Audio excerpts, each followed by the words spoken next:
Queen Euphemia Street in Oslo. This is the most expensive road ever built in Norway. $160,000 for each meter.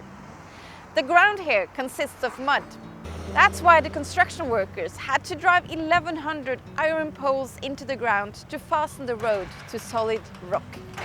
The engineers say this road will never move because of good foundation work.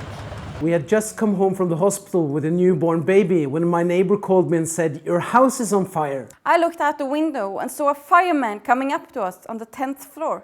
He told us to evacuate immediately. So I grabbed our wallets and phones. And I took the baby and we just ran out the door.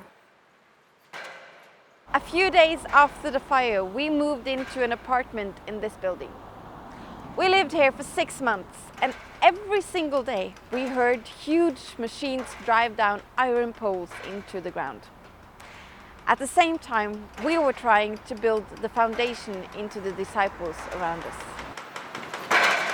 When Elizabeth and I married 17 and 19 years old, we were not prepared for problems. We wanted to change for better and for worse to for better and for even better. So when we crashed our car twice on the way to our first home, we were really disappointed. We should have studied the Bible better before we took off to the mission field. Then we would have learned that problems come to everybody, but that there is a way to be standing through it all.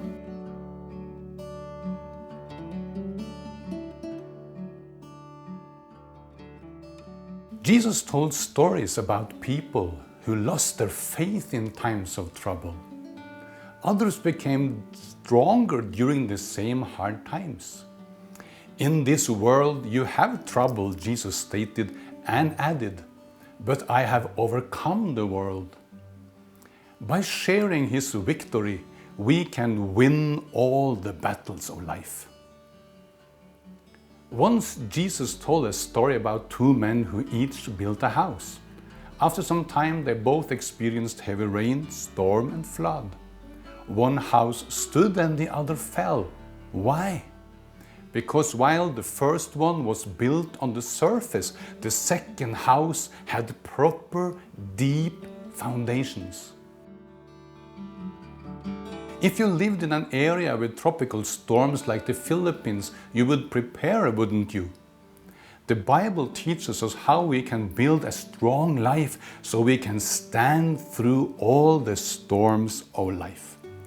When the storm is over, wrongdoers are gone, but those who do right stand firm forever, the book says.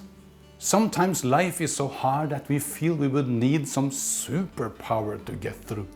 It feels like we are fighting invisible evil forces. In fact, we are.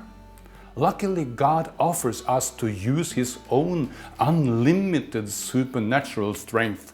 When we believe what He says instead of the feelings inside and the situation outside, we get everything we need to win every time. When the Word of God gets inside of us, we become unbeatable.